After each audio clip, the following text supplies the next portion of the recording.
Hey, it's Al Calhoun with Coveted Consultant. Let's talk about how to hire a content writer for your consulting business. At some point, you're going to want someone to write content on your behalf. The trouble is that you are the primary expert, and much of the expertise is trapped in your head. So how do you translate what you know in your head into a content piece through a content writer? Let's lay that out now. So we want to begin, well, actually, to be clear, this is happening in my business right now. So I've got people working with me right now who are helping me translate what is otherwise big blocky pieces of content and turning it into more structured content with headlines and bullet points that's just easier to flow through. So what I'm showing you now is a process that I'm already executing, and hopefully you can leverage it as well. Let's talk about topics first. So it's really easy to create content that you think is interesting, content that you find exciting, content that you want to share. And it's really disappointing when that content does not resonate in the marketplace. So you've got to make sure that the content you create is grounded, pragmatic, and useful to your prospect. So you got to be clear about what information is valuable to my prospects. And my recommendations here are to work with small, tight ideas, not big, broad ones. To keep that simple to understand, think about how to execute X in 24 hours. How to do this thing in 24 hours. Whatever you offer in your content piece should be immediately useful, immediately valuable. So if you can do it in a day, it becomes more useful and more valuable. Stay away from the big think pieces that make you look smart, sound smart, good for your ego, but they're hard to digest for your prospective client. Another example here are examples of success. So what I'm talking about are qualitative results from previous work. Whether that work was done with a past client, whether it was done with the prospect before they became a client, whether it was an old boss or an old company or an old colleague, what have you. But you want to be able to quantify the value that was created, isolate it, be able to count it up, measure it up, and then tell the story about how that measurable metric came about. So you got to make sure that you choose the kind of content pieces that are most helpful to your prospective clients. Okay, so that's topics.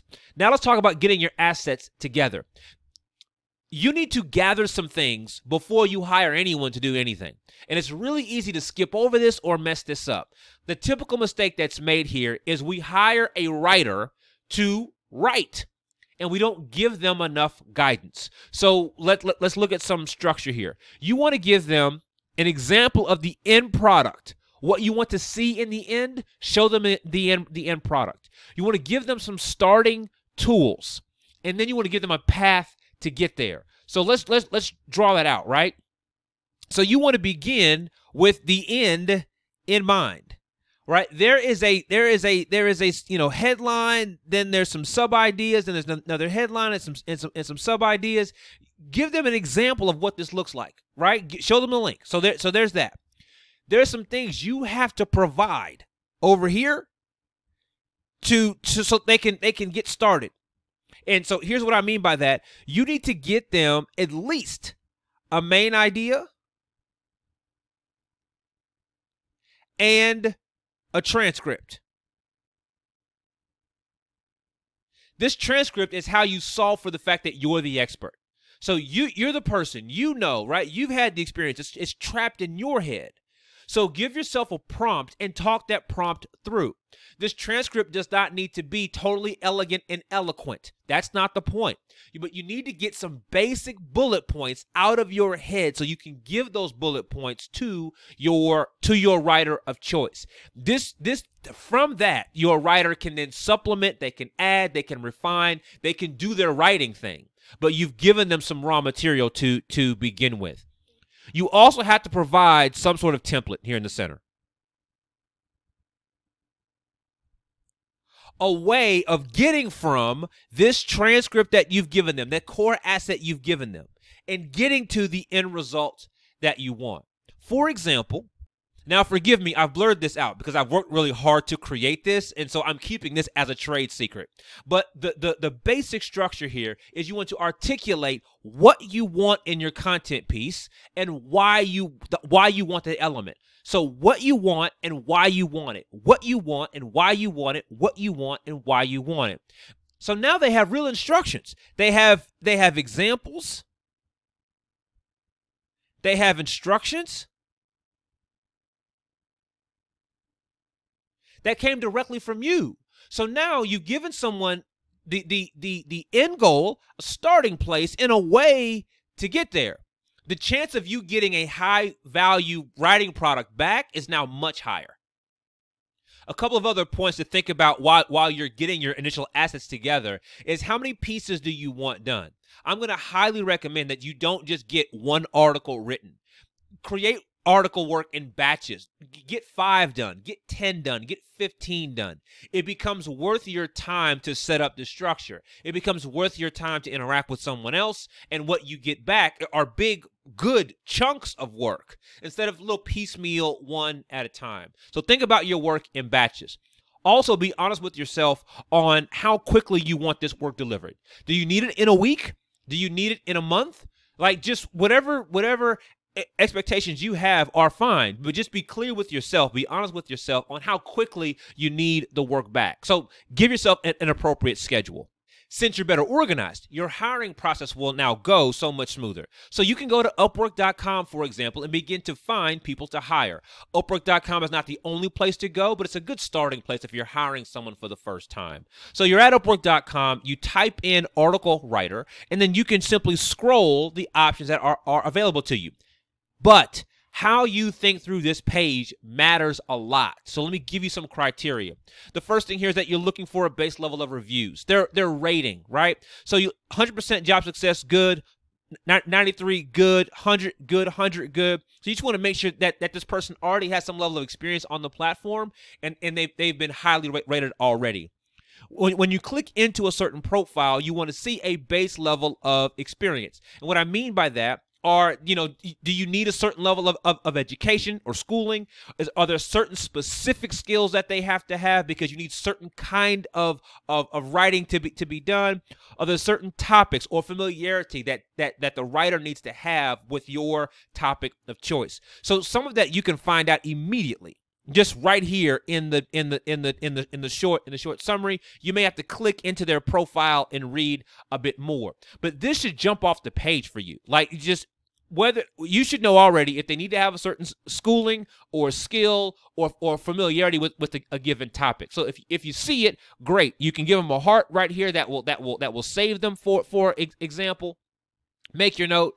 Excellent. So you can navigate appropriately. Continued. As you scroll through the options here, look for personality or enthusiasm, right? So as I'm seeing right here in this first example, he says Samuel Taylor Coleridge once exclaimed, "I wish our clever young poets would remember," etc., etc. Right? So he's showing you some personality up front. Now, is this the person you need in the skill set that you need? Maybe you're going to go through the remainder of your criteria. But what you're seeing here is that people who are functioning like people, right? You need to work with real people. Right? Because you need your content to have the sensibility of real people. So you're looking for some level of personality or enthusiasm for the work that's being done. So what you want to do here is you'll scroll through, and you'll find 5 or 10 people that you think you'd want to work with. Right? So they will be saved because you will have saved them with this functionality. Right? So now notice what you've just done here. You've essentially pre-selected them. You've pre-interviewed them.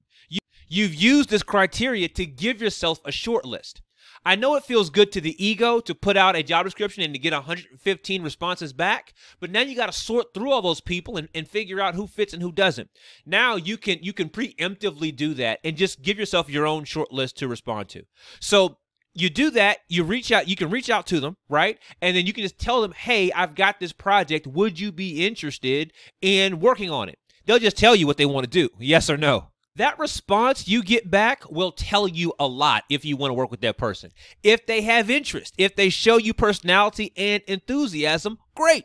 Work with that person.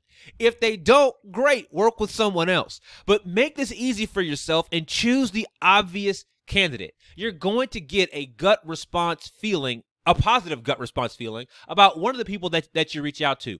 Select that person and move on. Now that you've chosen your person, begin the work. Get started now, right? That's why you got to organize. So don't give yourself more bureaucracy. Don't double, triple check, and quadruple check. If you've made a decision, select that person, begin the project, get your work done. Now, once the work begins, you have to be willing to provide a certain level of feedback. You've just hired a professional. Your professional is going to act like a professional. They're going to ask questions about your template. They're going to desire some dialogue about your expectations. They want to make sure that they do a good job for you, and that person knows some interaction is necessary to make sure they meet your goals. So you've got to be available for the feedback. So you're seeing me practice what I preach right now. So you're seeing a content piece that's in motion, right? My writer is talking to me, and I'm talking back to my writer. My writer is talking to me, and I'm talking back to my writer. This is part of the process here. This is also why you built the content in batches, because you're going to, at the end of this process, you're going to have 5, 10, 15 pieces of content done. It's worth your effort to interact in this way, because what you get back is a high return on your investment. But as you have these interactions, it's not just loosey-goosey feedback, right? It also has a level of structure. So here's what I mean. Did the writer follow your template? You gave them a template to follow. Did they follow your instructions? And so if they didn't, you can always direct them back to the instructions you gave them. Did the writer suggest improvements? Meaning, as they understood or better understood what your expectations were, did they make suggestions? Did they make improvements? Did they go above and beyond? Because that's what pros do. This is how you can check to make sure you're working with the right kind of person, because they're making constant suggestions on how to make the process better. Once you've gotten to the end result, review it, approve it, publish it, and move on to the next piece of content. At some point, you will hit a moment of personal bandwidth. You just can't keep creating all these content pieces yourself. But because you're the expert and so much knowledge is trapped in your head, you need a process for translating what you know into useful content pieces. A writer can help you, but you've got to give them a process so they can be the high-performing professional you need them to be.